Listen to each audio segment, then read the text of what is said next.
existe um Deus que se faz presente no meio de nós, e Ele pode me usar para falar a sua vida ao seu coração. Por mais que eu tenha preparado o esboço, por mais que eu tenha estudado, por mais que eu tenha me planejado para isso, mas eu digo para você que eu preciso da unção de Deus nesse momento. Eu vou pedir nada mais, nada menos que um homem de unção, amém? Pastor Itaro, e eu gostaria que ele estivesse orando por mim. Ele vai estar orando pela mensagem que eu vou transmitir, e vai estar orando também por Israel. Aqui está a bandeira de Israel. Nós estamos todo domingo, todos os cultos, todos os momentos de oração, estamos orando por Israel. Ore por Israel. O nosso país está fazendo uma aliança com Israel, e eu louvo a Deus por isso. E nós aqui da Igreja Shema temos esse firme propósito de orar pela paz em Jerusalém, por Israel. E nós vamos orar pelo nosso país, nós vamos orar por Israel, e vamos orar pelo vosso pastor que vai transmitir uma mensagem de Deus. Você pode ficar em pé, por favor. Estenda suas mãos em direção a essa bandeira, e estenda suas mãos em direção a esse pastor, para que eu possa ser usado por Deus em nome de Jesus. Pai, nós te louvamos e te agradecemos. Obrigado pelo privilégio que o Senhor deu à nossa nação de constituir o Estado de Israel, Pai. Maio de 1948, de lá para cá, esse Estado existe conforme a profecia cumprida, Pai. Muito obrigado, Senhor Deus Todo-Poderoso. Oswaldo de Aranha, aleluia, naquele dia, Pai, foi usado pelas moções de poder para que Israel fosse constituído novamente, ó Pai. E nós te louvamos e te agradecemos, porque isso significa volta de Jesus, vinda de Jesus, Estado de Israel novamente constituída, para, junto com a igreja do Senhor, caminharem, Senhor Deus Todo-Poderoso, ó Pai, para o propósito final do teu plano, Senhor, a tua vinda, a igreja subindo, o milênio se aproximando para a glória do teu nome. Por isso, Senhor Deus Todo-Poderoso, ó Pai, como a igreja do Senhor, nós abençoamos o Estado de Israel, principalmente, ó Pai, nesse tempo em que o Senhor tem unido o nosso presidente, ó Deus Santo Todo-Poderoso, ó Pai, com a autoridade maior de Israel, Senhor. Obrigado, Senhor Deus Todo-Poderoso, ó Pai, que juntos, Senhor, nós possamos ser bênção para o restante das nações. É o que nós pedimos e te agradecemos, em nome de Jesus. Agora, Pai, nós pedimos a Ti, ó Pai, que a palavra que o Senhor já tem preparado, Senhor, passe, Senhor Deus Todo-Poderoso, pela boca do Teu servo, Senhor, ungida, Deus Santo Todo-Poderoso, preparada pelo Espírito Santo de Deus, aleluia, e chegue aos nossos ouvidos, abre os nossos ouvidos, para que nós possamos nesta noite comer a Tua palavra pelos ouvidos, Senhor, para que adentre, chegue a Teu Espírito, Senhor, e o Espírito possa agir sobre a alma, usando o corpo, Senhor Deus Todo-Poderoso, para que fé e ação, grandes coisas se concretizem, ó Pai. Opera, pois, Senhor Deus Todo-Poderoso, derrama Tua unção sobre Teu Filho, sobre Teu servo, mas também sobre cada um de nós, ó Pai, para que boca e ouvido nesta noite, Senhor Deus Todo-Poderoso, estejam unidos para a glória do Teu nome. É o que nós pedimos e te agradecemos em nome de Jesus. Amém.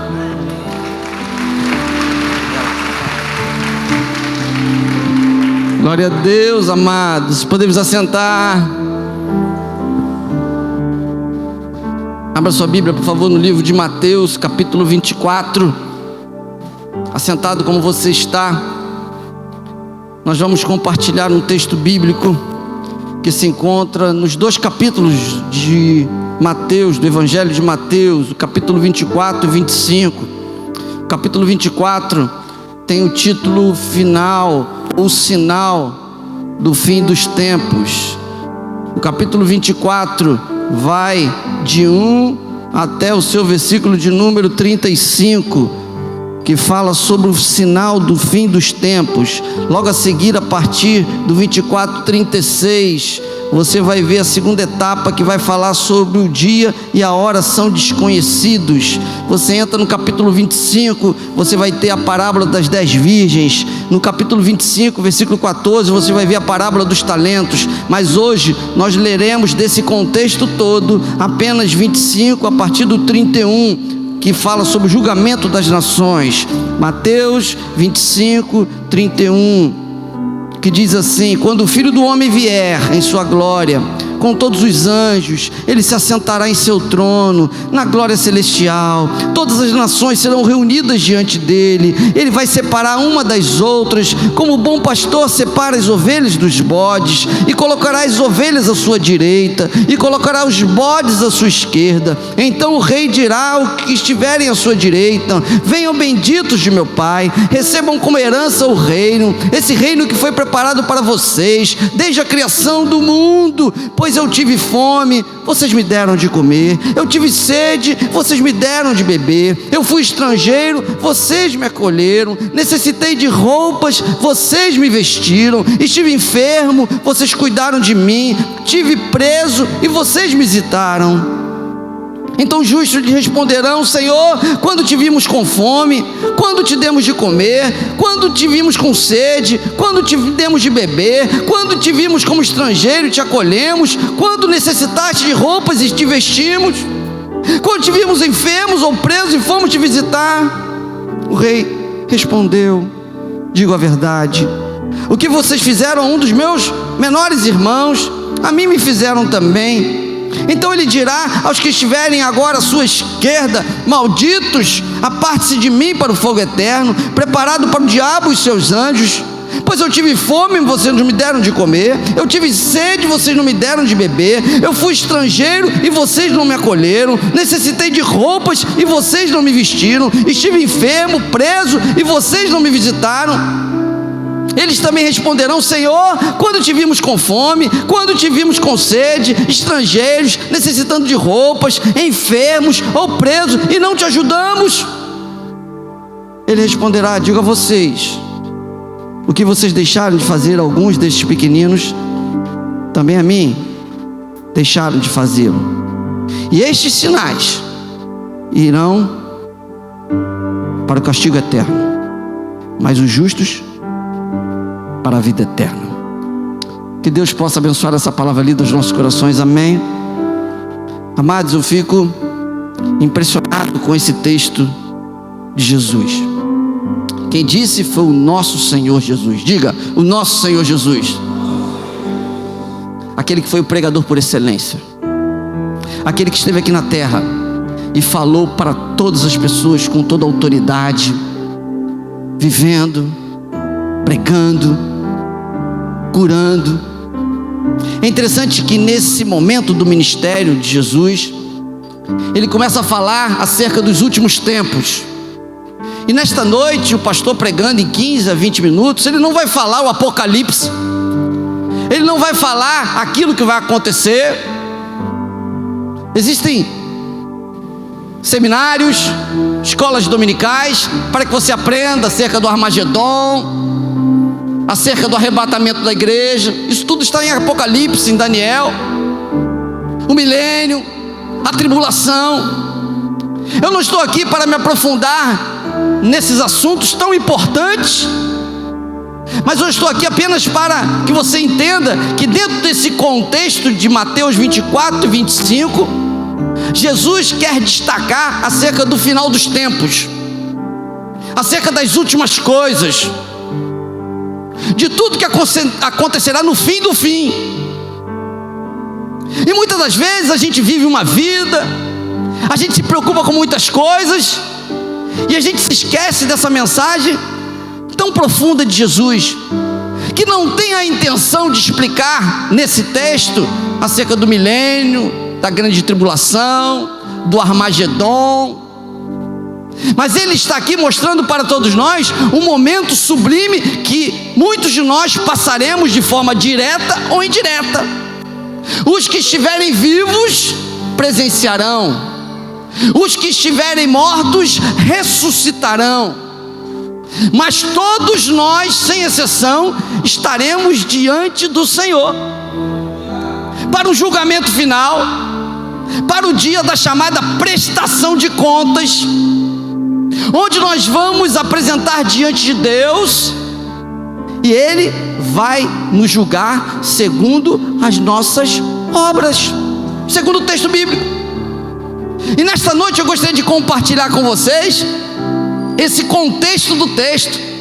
Ele fala acerca do final dos tempos, e quando ele fala acerca do final dos tempos, veja aí, ele diz assim, veja comigo, capítulo 24, versículo 4, que diz assim: cuidado, diga para o seu irmão, meu irmão, cuidado, que ninguém te engane. E ele está dizendo, porque muitos virão em meu nome, dizendo eu sou o Cristo, enganarão a muitos. No versículo 24, ele diz assim: muitos falsos cristos aparecerão, muitos falsos profetas. Meu querido, eu gostaria que você estivesse entendendo, como introdução da mensagem de hoje, que muitos tentarão tirar a verdade de você. Muitos falarão para você: olha, isso é balela, isso não vai acontecer não. Muitos olharão para você e falarão: se preocupe com outras coisas, se preocupe com muitas outras coisas. Aqui diz que muitos profetas se levantarão, e o texto diz que eles farão maravilhas, eles farão prodígios e enganarão até os escolhidos. Você já prestou atenção nisso? Quem está falando isso é o próprio Jesus. Veja no seu versículo de número 12: devido ao aumento da maldade, da iniquidade, 24:12, o amor de muitos esfriará. Nós estamos vivendo um tempo em que muitos estão perdendo o primeiro amor, estão sendo enganados por líderes de todas as sortes. Mas o texto bíblico diz aqui: ninguém te engane, meu querido, não deixe ser enganado. Atente para as escrituras sagradas. Em Atos 17:11 fala dos crentes de Bereia, os berianos, diferente de Tessalonicenses, dos tessalônicos. Eles olhavam a escritura e verificavam se aquilo era verdade ou não. O que tem de crente deixando ser enganado? Hoje está aqui, amanhã está acolá. Hoje eu estava passando aqui fora, acho que o pastor Rubem estava comigo, o pastor Cláudio, viu um rapaz que participou da casa de recuperação com terno e gravata, né, pastor Cláudio? Eu olhei para ele: graças a Deus você está bem, de terninho bonitinho. Ele falou: não estou bem não, eu estou numa seita agora, pastor. Eu falei: você está numa seita? Sim, eu deixei, eu agora estou seguindo outras filosofias.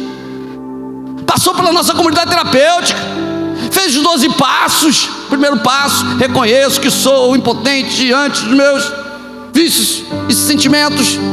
Segundo passo: existe um Deus todo-poderoso. Terceiro passo: entrega a minha vida a Deus. Ele chutou o pó da barraca, agora está no outro caminho. Nós estamos vivendo uma época dessas, que muitas das vezes a gente se surpreende. Hoje de manhã eu me surpreendi.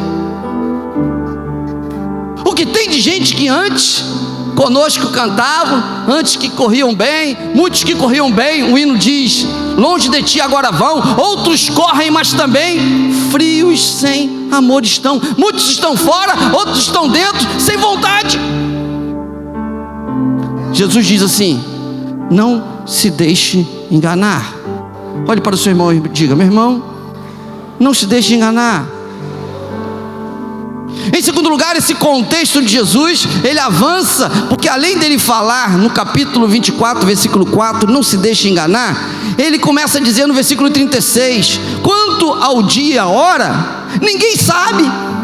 O que tem de gente? Não, vai acontecer no ano 2000, vai acontecer em 2020, 2050, meu querido, olhe para mim, Jesus disse que nem ele sabia. Se alguém se levantar dizendo Jesus vai voltar aqui, vai voltar lá, o arrebatamento vai ser aqui, tem gente que coloca até no carro, cuidado que o carro pode ficar desgovernado. Meu irmão, nós não sabemos quando vai acontecer, ninguém sabe, nem Jesus sabe. Se um profeta chegar aqui e falar: não, vai ser no dia tal, isso não é profeta verdadeiro, porque ninguém sabe. Só quem sabe, segundo o texto bíblico, é quem? É o Pai. E o que tem de teólogo conjecturando, chutando, ninguém sabe. Por isso não se deixe enganar, ninguém sabe. E ele avança no texto bíblico quando ele diz assim para todos nós: meu querido, nós precisamos vigiar. Jesus, nesse contexto de 24 e 25, ele fala: não se deixe enganar, ninguém sabe, mas vigie. Ele começa a falar a grande parábola das 10 virgens. 10 virgens estavam esperando o esposo. 5 delas eram prudentes e 5 nécias. Todas as 10 aguardaram. 5 delas compraram azeite. 5 delas permaneceram com o dinheiro, insensatas, imprudentes.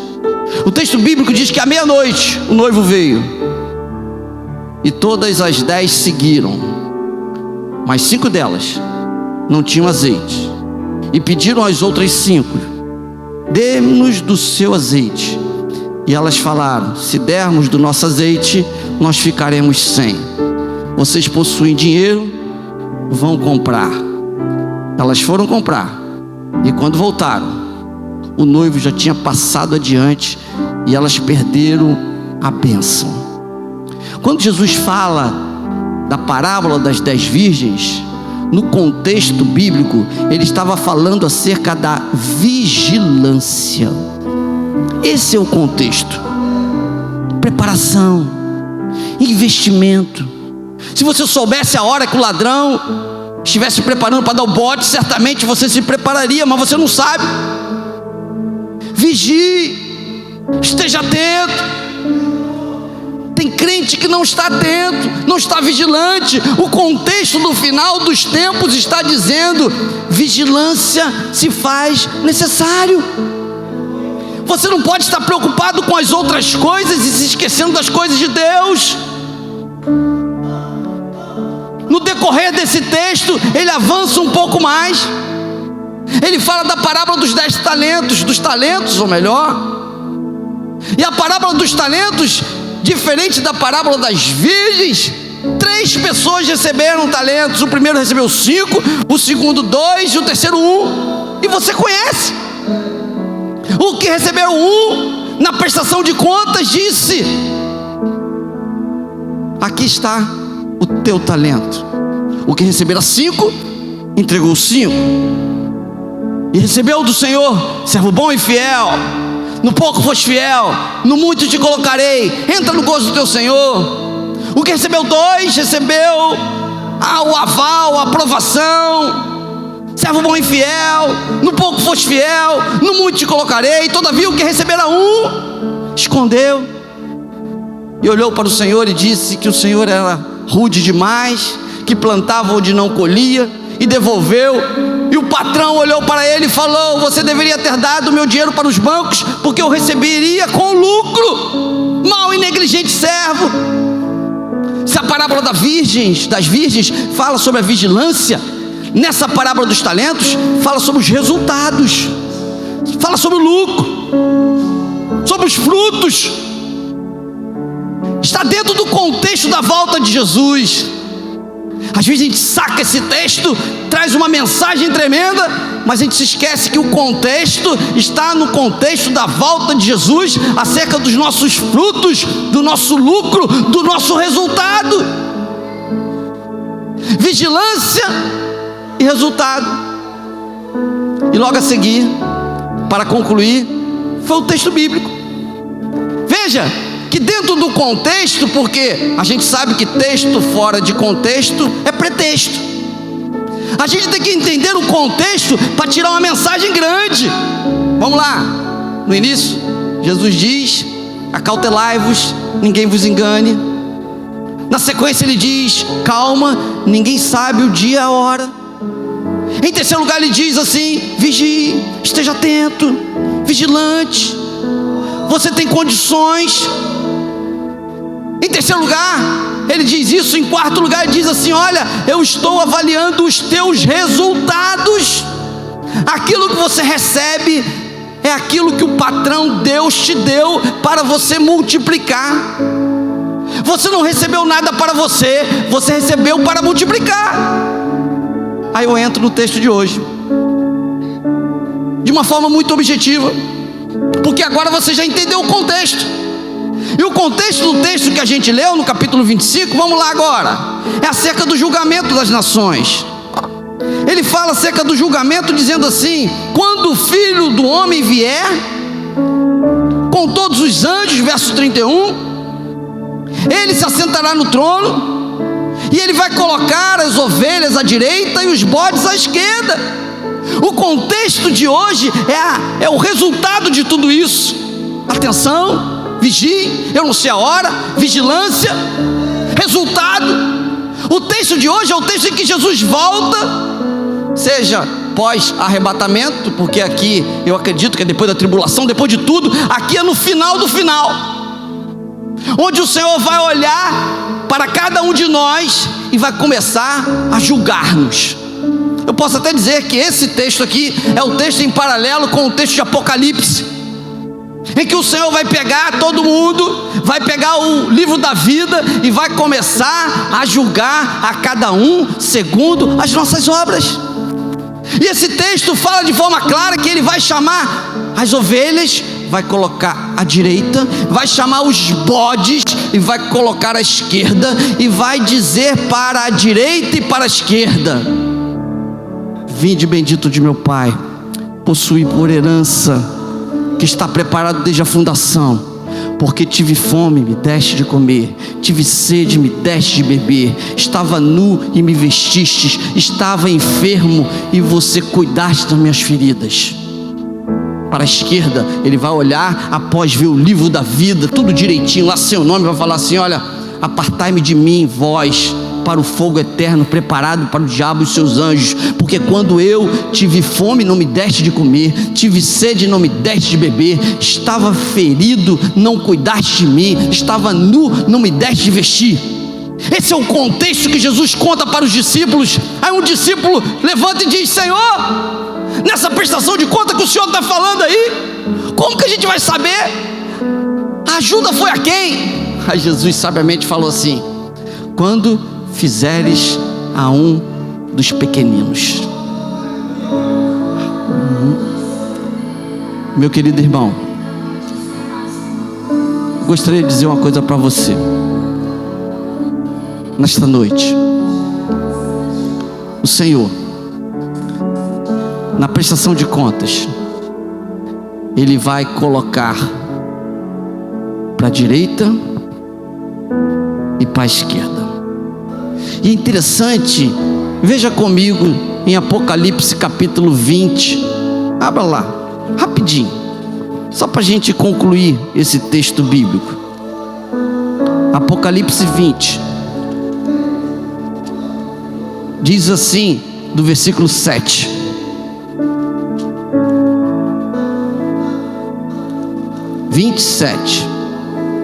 quando terminarem os 1000 anos, Satanás será solto. No verso 10 diz: o diabo que enganava todo mundo, esse capeta, esse nosso inimigo, 20:10, ele vai ser lançado no lago que arde de fogo e enxofre, e ali serão lançados também a besta, serão lançados o falso profeta, e eles, esse grupinho aqui, essa corja aqui, vai ser atormentado noite e dia para todo sempre. Meu querido, o inferno foi feito para o diabo, amém? Diga assim: o inferno foi feito para o diabo, não foi feito para mim nem para você. O inferno foi feito para o diabo. No final dos tempos, o diabo será lançado no inferno para ser atormentado. Quem disse que quem vai para o inferno vai ser atormentado pelo diabo? Não, o diabo do inferno que vai ser atormentado. Aqui está no texto bíblico. Mas o João, na ilha de Patmos, ele avança dizendo aqui: depois vi um grande trono branco, verso 11, a terra e o céu fugiram da presença, vi também os mortos, grandes e pequenos, diante do trono. Os livros foram abertos, o livro da vida foi aberto, os mortos foram julgados de acordo com aquilo que tinha sido feito, segundo os que estava registrado no livro. O mar entregou os mortos, cada um foi julgado de acordo com o que tinha feito. E no verso 15 diz: aquele cujos nomes não foram encontrados no livro da vida foram lançados no lago que arde de fogo e enxofre. Meu querido, olhe para mim, você que é meu visitante, você que está aqui, o inferno existe. O inferno foi feito para o diabo e seus anjos. Contudo, aqueles que não fazem a vontade de Deus ganham também um passaporte para o inferno. Porque o plano de Deus para a nossa vida foi enviar Jesus para te dar um passaporte para o céu. Ele quer que todos fiquem à direita. Ele quer que todos sejam vigilantes. Ele quer que ninguém se engane. Ele quer que você entenda que a volta dele ninguém sabe. Ele quer que você produza. Por isso, haverá um dia em que o Senhor vai julgar-nos. Pastor, mas quem vai para lá? Será que eu vou? Será que eu não vou? O texto bíblico é claro quando diz em Apocalipse, veja comigo, capítulo 21, a nova geração, a nova Jerusalém. Aqui no verso 4 diz que não haverá mais morte, não haverá mais tristeza, não haverá mais dor. Tudo passou. Se você está sofrendo, meu querido, Deus está contigo. Deus tem algo tremendo para a sua vida, amém? Verso 8 diz assim: mas quanto aos covardes, capítulo 21, verso 8, os incrédulos, depravado, assassino, aqueles que cometem imoralidade sexual, os que praticam feitiçaria, os idólatras, todos os mentirosos, o seu lugar será no lago que arde de fogo e enxofre. Nós estamos vivendo um cristianismo que a gente está brincando de ser cristão. Tem sal grosso para tirar mal olhado nas igrejas evangélicas, tem rosa ungida, tem fogueira santa. Tem pastor que eu já falei aqui que chamou a igreja toda porque teve uma visão que o lobo, ele faz xixi e toma posse. Chamou a igreja todo mundo, as senhoras tudo fazendo xixi lá para tomar posse do lugar. Tem de tudo na vida. Nós estamos vivendo um cristianismo onde se levanta líderes e o pessoal está sendo levado e não está compreendendo a verdadeira mensagem do julgamento do Senhor, que os imorais, os sodomitas, os idólatras, essas pessoas, os covardes, o seu lugar será no lago que arde de fogo e enxofre. Outro texto, você acompanha comigo também lá, no versículo, capítulo 22, no último capítulo, que diz assim: felizes, 22:14, cujas vestes foram lavadas, eles têm direito à árvore da vida. Verso 15 diz: contudo, os cães, os que praticam feitiçaria, os que cometem imoralidades sexuais, os assassinos, os idólatras e todos os que amam e praticam a mentira, esses serão condenados. Tem gente brincando com as coisas de Deus, tem gente permeando o pecado. Existe uma linha tênue entre o fazer a vontade de Deus e fazer a sua vontade. Tem gente que está brincando, está se deixando levar. Meu querido, num abrir e piscar de olhos diante a última trombeta, o Senhor vai voltar, seja por arrebatamento da igreja que você vai ser levado, ou seja pela volta do Senhor Jesus. Uma coisa eu digo: na prestação haverá uma divisão entre os salvos e os perdidos.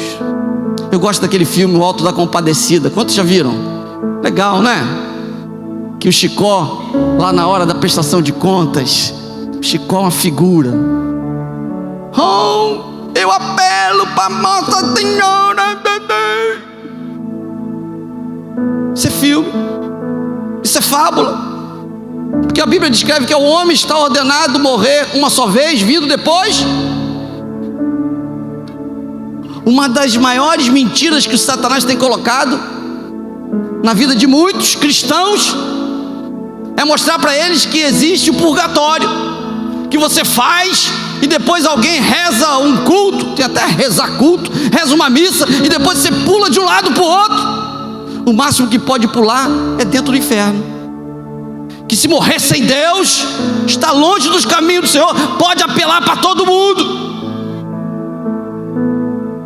O rico e Lázaro, mostra, o rico morreu, por favor, Abraão, tenha misericórdia.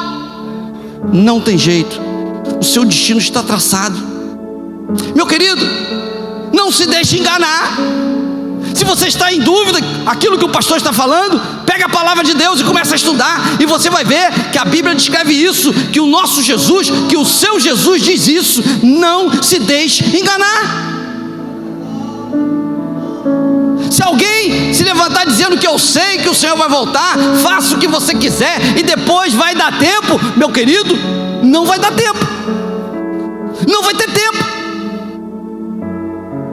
A parábola das 10 virgens diz isso, à meia-noite. E é interessante que o contexto diz que elas tinham dinheiro para comprar o óleo, elas não compraram porque não quiseram. Imprudentes, nécias. Não era falta de dinheiro, era falta de vontade, era falta de vigilância. Tem gente que tem tudo para servir ao Senhor, mas fica empurrando. Ah, eu sou jovem, tem que casar, aí casa. Ah, deixa eu ter filho, aí tem filho. Ah, deixa eu criar meu filho. Vai empurrando, e está brincando com a coisa séria. Outros estão na casa de Deus, mas não estão frutificando, não estão gerando nada, não estão fazendo a obra do Senhor. E na prestação de contas, o Senhor vai chegar, vai chamar e vai falar: vinde,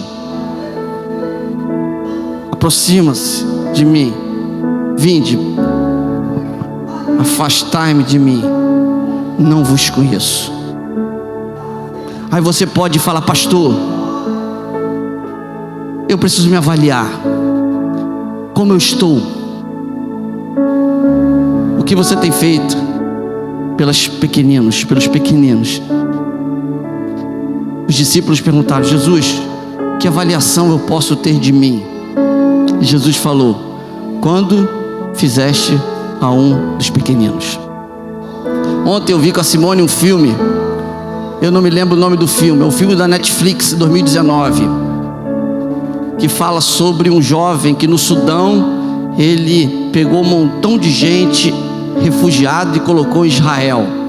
Eu aconselho você a ver esse filme. Irmãos, que coisa linda. Ele acreditava naquilo que ele vivia. Ele salvava refugiados. O pastor Anderson falou: Denilson, vamos trazer refugiado aqui para a igreja? Meu irmão, eu quero trazer gente para cá, eu quero salvar gente, porque se fizermos isso a um dos pequeninos, estamos fazendo para com o Senhor. Cristianismo é um cristianismo de prática. A nossa igreja é uma igreja de oração. Eu falei no início, é orar com ação. A gente ora todo dia de manhã, a gente ora durante todos os dias, mas reservamos aqui todos os dias de manhã. Tem sextas-feiras, estamos marcando uma vigília, tem antes do culto, porque a gente acredita, meu querido, que uma igreja, ela precisa caminhar com oração. Sem oração não se faz nada. Mas eu digo para você, só com oração não anda.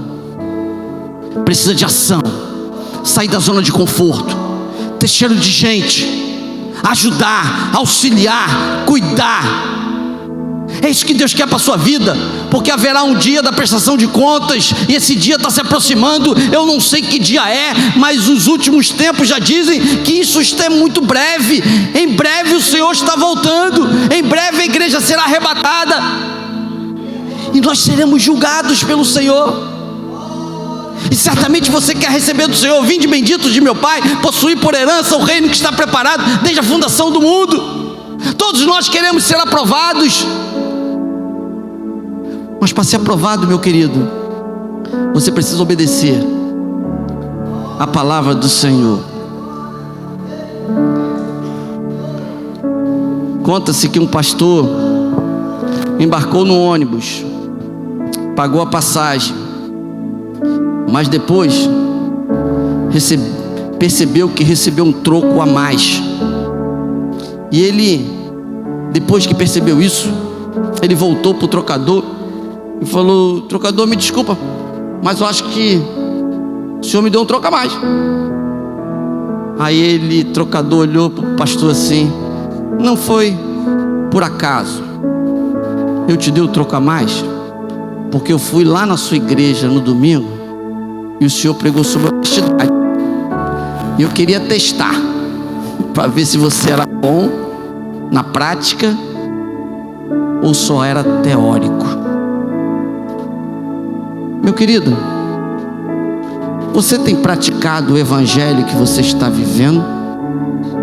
Nos últimos dias, eu estou vendo que o cristianismo na vida de muitos está sendo um hobby. Sabe o que é hobby? É aquele negócio legal, maneiro, eu gosto. Mas Jesus é contundente dizendo: não é esse cristianismo que eu quero.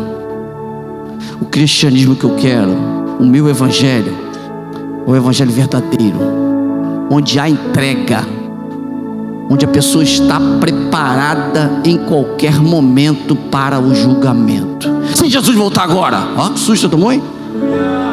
É mesmo, segura na cadeira aí.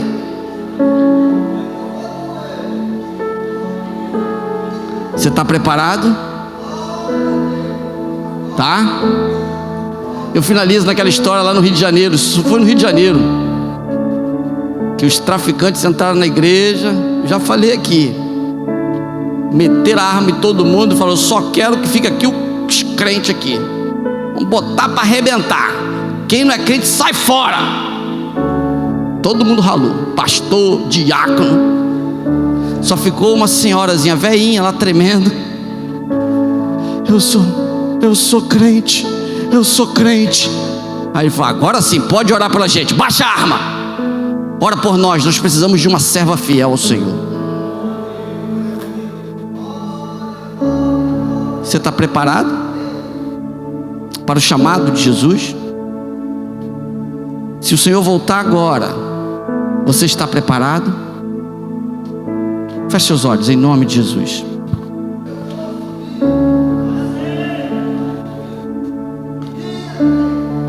Feche seus olhos. Você que está aí ao alcance de nossa voz, você que está na internet, eu gostaria de dizer para você nesta noite que Deus tem algo tremendo para você. Não brinque com as coisas de Deus. Não se deixe levar por enganadores. Vigie, frutifique, compreenda a verdade na sua autenticidade.